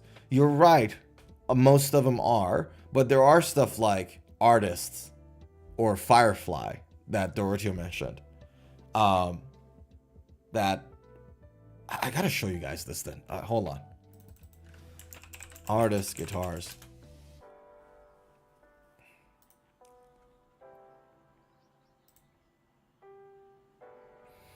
That Telecaster, check this out. So this is a Telecaster Relict with handmade pickups. The specs are off the charts. This is an Artist is an Australian brand, but they're available in the US, UK, other places, right? So it's not just in Australia. But I think they're made in China. Now check out the specs of this guitar. So it's a Relict body. It's nitro finished, right? Quarter sawn roasted maple neck. The neck is insane. One piece neck construction, bolt on with satin finishes. 22 mil C profile neck shape. 25.5-inch scale. Rosewood fretboard. 22 fret stainless steel. Medium jumbo fret. Synthetic bone nut. 42 mil nut with abalone fret dots. Just the neck itself. This guitar, guys, 469 Aussie dollars is around 300 US dollars. This is a $300 guitar. with roasted maple neck, stainless steel, abalone inlays. For those who like relic stuff, it's relic, and handmade pickups.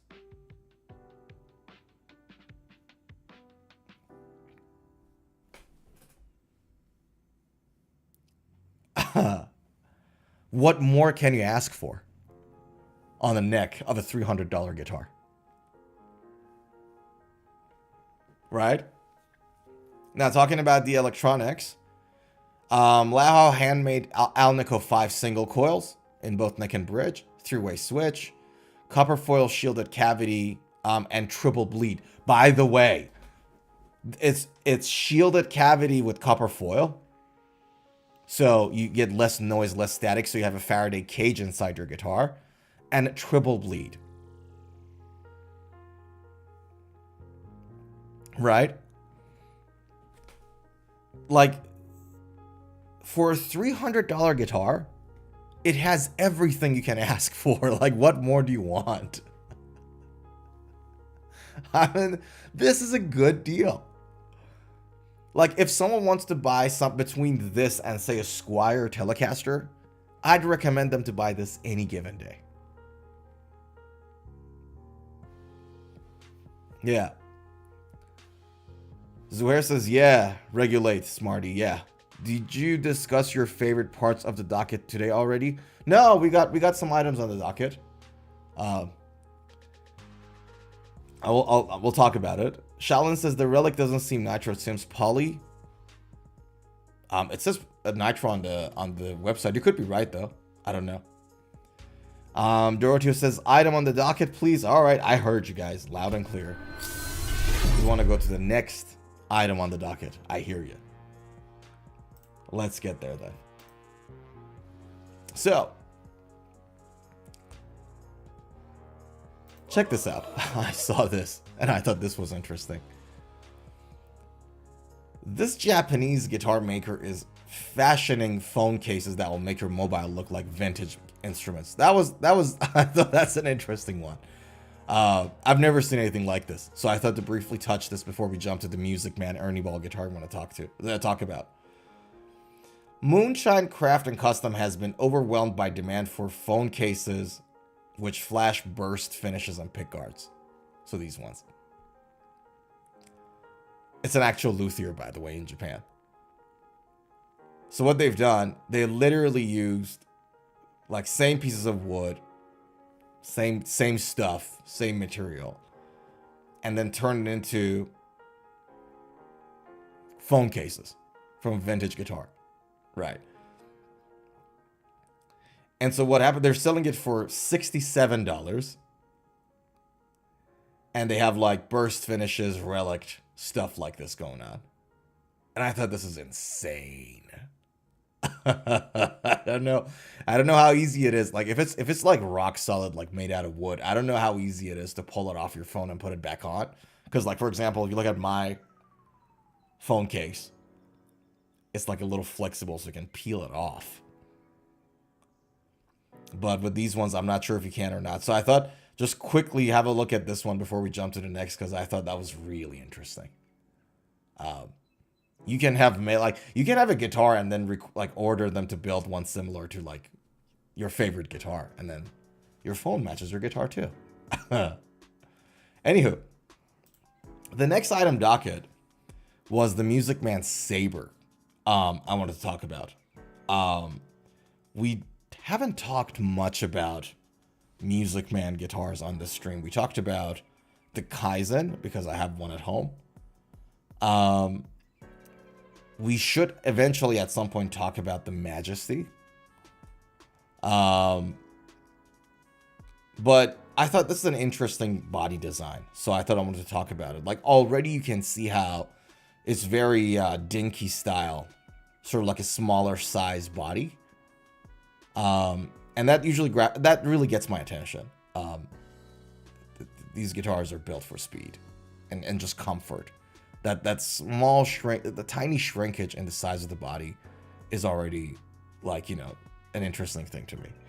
So let's talk about it. So for those who don't know, Rabea Massad is an interesting, very insane guitar player, extremely skilled. It's this guy with the fro. And this was his collab with Ernie Ball Music Man. And so they've got a whole bunch of like custom stuff that they shoved into this guitar. So like they got a different neck carve. It has a sort of like a different body shape to what you would see from Ernie Ball Music Man. And then his signature humbuckers. So this guitar is like $4,100. It comes in 3 colors.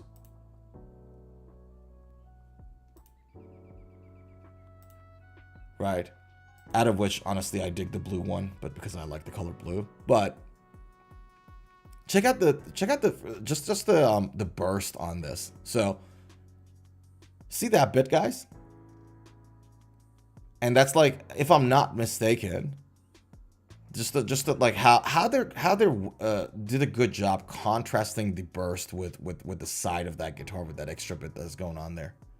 It looks killer. I agree with you. Yeah, Doritos says killer guitar. And then the inlays, that was like another interesting feature of it. And obviously you have lumen lays on this guitar. And if I'm not mistaken, that's a bird's eye maple headstock. Yeah. So roasted maple with ebony fretboard, no pickguards, hardware matte black. Where is the detailed spec of this baby? Okay, so remember I told you guys the neck is a sort of a custom neck, is a different neck. So it is thicker at the nut, and it's slimmer towards the heel. And that's an interesting thing. Like, it's thicker at the top, and then becomes thinner as you get to the bottom. And in a way, it makes sense because, especially if you play standing a lot, as you get to your higher frets, the reach and the access becomes a little more challenging. So that shaving off a bit of a neck is actually going to help a little. We like that. In a way, it's also the same concept as like having a compound radius, 12, 16-inch compound radius that Jacksons do a lot, right? Because you do play a lot of chords at the lower end of your neck, you know, lower frets. And then you're more likely to shred at the higher frets. But it's the first guitar I think that I've seen that I can think of right now that has a change in the thickness of the neck from the nut to the neck body joint. So I thought that's really interesting, right? Now, I didn't read anything here that says reinforced neck with, for example, carbon rods or titanium or things of that nature. So I'm like, that's a brave design. But Music Man does a fantastic job with design. Like, Music Man's thin neck guitars, like any guitar they produce with thin neck, they do a phenomenal job. I say it from first-hand experience. I got them at home. Those necks, like thin necks that Ernie Ball does, is just insane. Unbelievably good. Anywho, custom Ernie Ball tremolo. I have a guitar at home with this again. It's a fun tremolo. It's one-sided, so you can only dive down, not up. So no screams, no nothing, anything crazy like that. Recessed horn. So a lower horn is a little recessed for increased access to the higher frets. So that is the guitar. Let's have a listen to it.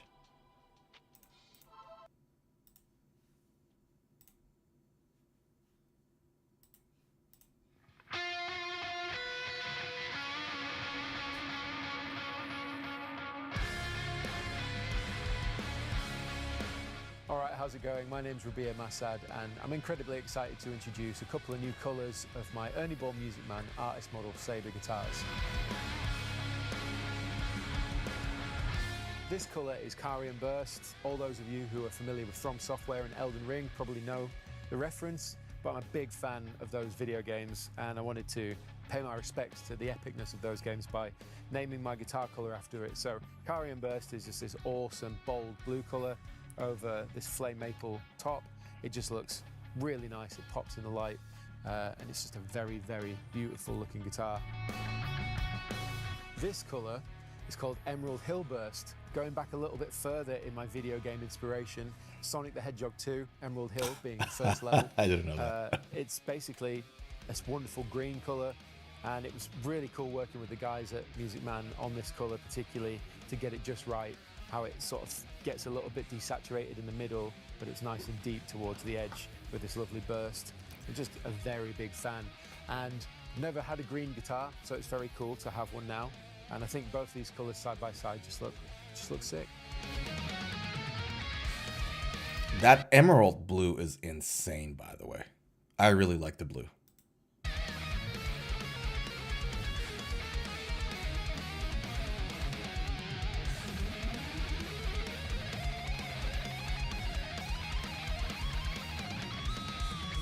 The specs, everything's...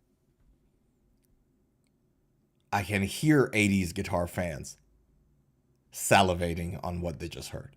This is a shredder guitar. Like I told you guys, when you see like a smaller dinky style body, you know what you're getting. You know what you're getting. We like that. I really dig the blue guitar. So yeah, I thought this was a really interesting guitar to talk about. One of the things I really like about Music Man's is that they just do things their own way. Like Music Man is really doing things their own way with the guitar shapes and the necks and everything else. And then maybe you know, and Dorothy O'Shallon, maybe it goes back to what we talked about a little earlier about, you know, smaller guitar companies being innovative and, you know, anything that is not Fender Gibson.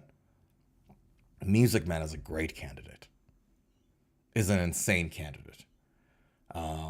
And they got the Sterling stuff out too, right? So let's double check this. You know what? I wonder whether I think from memory that Sabre has a Sterling model. So for those who don't know, Ernie Ball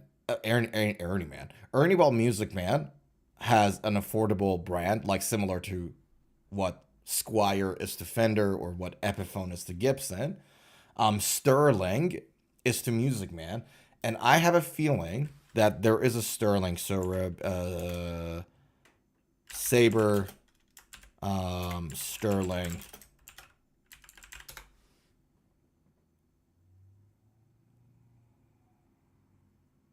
Yeah, there we go. Told you guys there was a Sterling. Like I knew it. I knew I've seen it somewhere. Right? So there is the more affordable version. $1,000 is still a lot of dough, so no questions about it. But there is a more affordable version of it there as well. So just talking about, you know, innovative companies that are smaller, but they're not Fender and Gibson. I mean, this guitar is insane. You know, modern, comfy. We like that. So we like that. I can wholeheartedly recommend any thin neck that Ernie Ball produces from firsthand experience. But there we go. That's a great guitar. And then goes back to, all right, let me play the music back on. Hold on.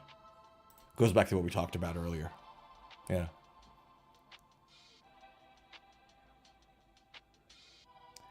Five screw bolt-on neck.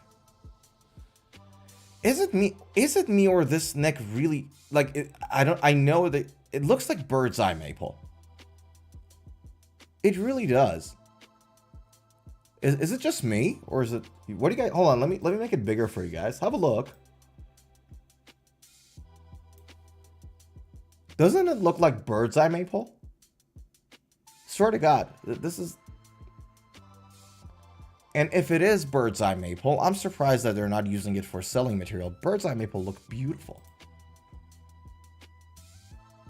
Yeah. Okay. All right, let me go back to our initial size. Hold on. I just wanted to zoom it in for you guys to see.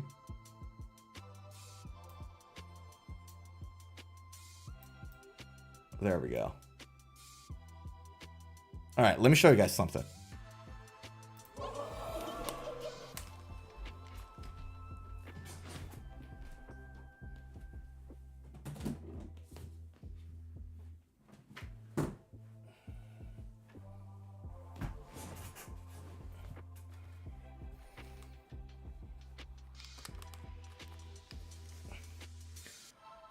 So, this guitar has my favorite neck of all time. This is a Music Man Kaizen that Music Man did in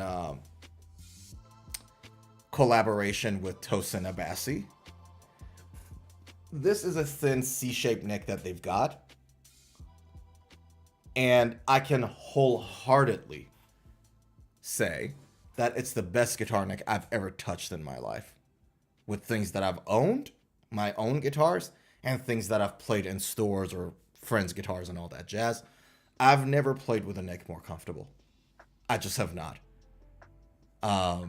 So if you guys are, out and about and you see a Sterling or a Music Man and you want to try it out, even the Sterling stuff, the neck is insane. So the Sterling stuff, the necks are not really that different from what you get with the American-made actual Music Man stuff. So you'll get pretty much the same thing.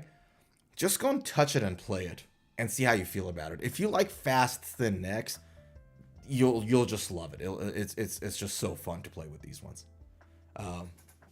Yeah, so I wanted to show you guys it's a roasted maple neck, and I just adore the neck on these guitars. In fact, I'm gonna spend a lot of time with this guitar today, so give me a second, let me put it back.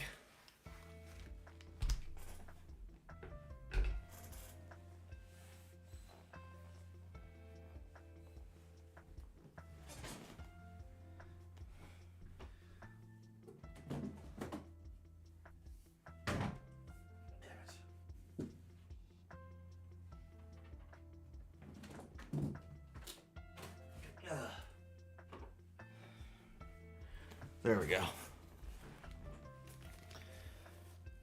Thanks for your patience. So yeah, if you guys are out and about, you go to Guitar Center or any other store, just pick it up and play one and see how you feel about it. So yeah, that. Anyways, all right, I've got a couple of tiny little items on the docket I want to talk to you guys about. And Dorothy says, definitely, hell yeah. Yeah, try it, dude. You're going to like it. I can tell you for a fact, having played them myself, the Sterling necks, for those who don't want to spend like $3,000-$4,000 on a guitar, because that's a lot of dough, right? But if you want to just try the Sterling one, in all sincerity, the necks are not that crazily different. Like, there are minor, tiny little details. Like, for example, the one I have is like just tad bit, like very little sculpted neck, fretboard. You don't get that, but you don't even feel it on this one. Like, it's like tiny little details that is not there. So the experience is almost identical. Play that neck, Sterling. Thin C. Yeah. Anywho. I'm getting fired up here a little. Sorry, guys. I like guitars. I like electric guitars. That's why. It just gets to me. Anyways, there's two little things I wanted to have a chat with you guys about, and then we're going to call it a day. Two tiny little things. And I thought I wanted to bring to your attention. Okay. First one was, do you guys know Diamond Rowe? She actually caught a little bit of attention as of late on social media and all that. So that's her. This is this lady who is a killer guitar player and does a lot of headbanging and everything. And her, like, part of her persona is about, you can be overweight and play really well, or I'm the first African-American woman that got like a sponsorship from Jackson, things of that nature. So her image was a little like that, which I'm like, okay, fine. How play guitar, let's hear it. I'm like a Martin Luther King guy when it comes to guitar. Like, it's like the strength of your character and how well you play the guitar. I don't care who you're sponsored by. But she's a really good guitar player. She plays Jackson guitars. Dorothy says, you're absolutely right. Yeah, she's correct me if I'm wrong. Does she have a signature Jackson? But yeah, and I wanted to talk to you guys about her because she said something really interesting about tone knobs. And she said, why you don't need tone knobs on your guitar.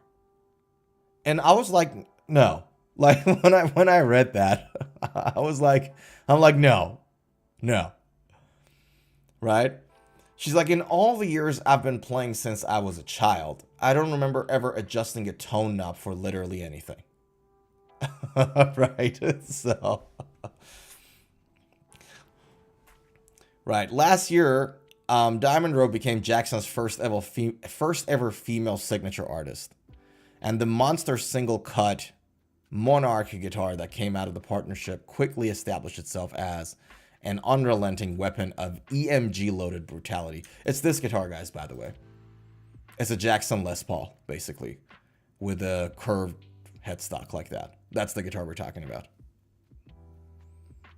Right?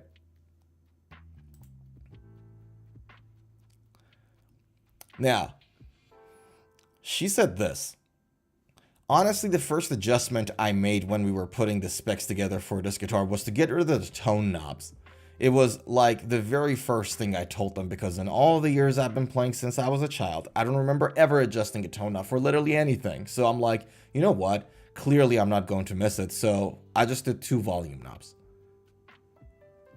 Right, and she did EMGs. She said I gravitated towards playing what my favorite bands played because when I was 11, I didn't do anything about, different pickups, active, passive, string gouges, yada yada. But then Kirk Hammett plays EMGs, so I want to play EMGs. That was the thing. And that was me too, not long ago. Actually, a while ago. I was into EMGs too until I got captured by Seymour Duncan. But the point is, question is, do you need a tone knob on the guitar at all? What do you guys think? Before I give my answer, what do you think? Do you think we need tone knobs on the guitars or not?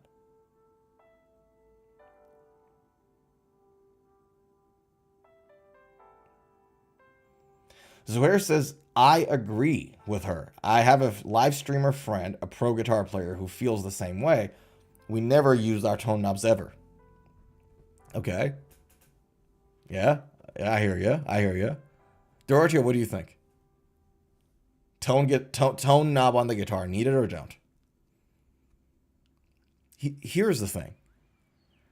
If I'm playing rock and metal, I completely agree with you. For rock and metal, don't need a tone knob. Never touched it in my life. For playing stuff like, I'll give you guys an example. I was playing Julian Lage's song Nocturne, the first, like the main bit. I was practicing that riff. And I wanted to take some of the brightness of the guitar sound away. I wanted to reduce the tone knob a little. So for a song for jazz, pop stuff, I usually tone the tone knob down a little. So there is a bit of use to that if you got like too much presence and brightness going on in the sound of your guitar, especially if you're playing with like single coils. I don't know. If you're coil splitting and got single coils, you just want to bring the brightness down a little. Maybe you're doing a bit of a rhythm and then you want to switch to solo, so you bring down the brightness a little, bring down the tone a little, rhythm, and then bring it back up for the solo. Things of that nature. I do that for anything that is not rock and metal. Yeah. Zohar says, gotta go. Be safe. Will you have a mid-week stream again? Yes, we will. We will have a a mid-week stream. Yes, we do. So I'll see you then, man. Take good care of yourself. Happy Saturday. Laters, man. Take care of yourself. So yeah, that was like the last thing I wanted to talk to you guys about. And then the second last thing I wanted to show you guys, and that's a really quick one, is Billy Finnegan did it again. So if you guys watched some of our earlier streams, we talked about Klon's Centaur pedal. Why is it so hyped? What was the history of it? And what were the recent lawsuits that were, taking place? And then Billy Finnegan did it again. I think he produced one more Klon Centaur, literally just in his garage, did one more Klon. And he's putting it to auction. And it's going to go for thousands of dollars. Like, what's the... I wonder. Hold on. Let's go to Reverb. How much is Klon Centaur being sold right now? Klon Centaur.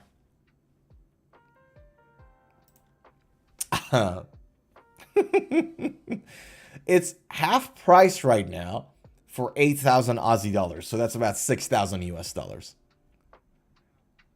Jesus Christ.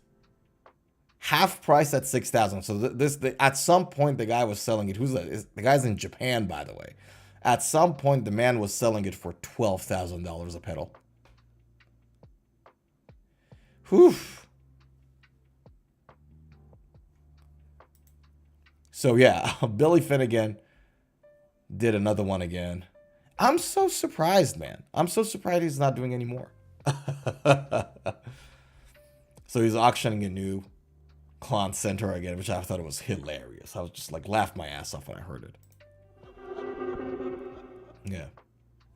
Yeah.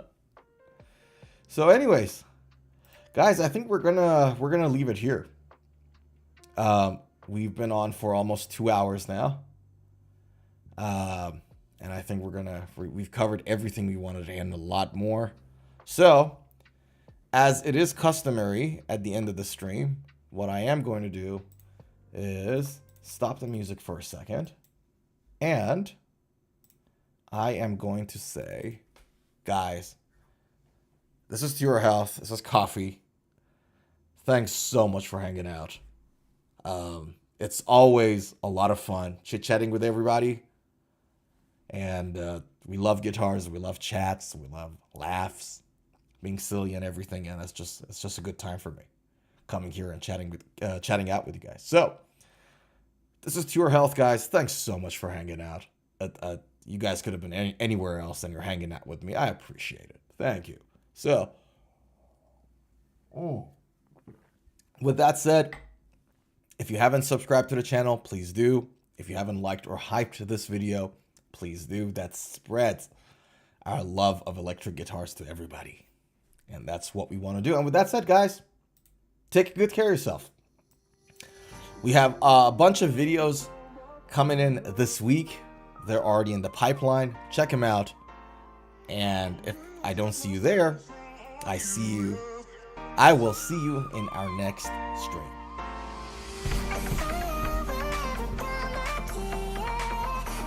Whew.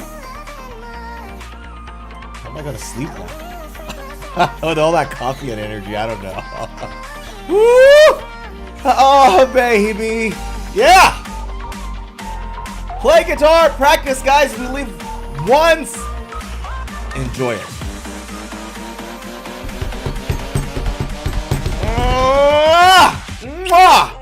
Good night.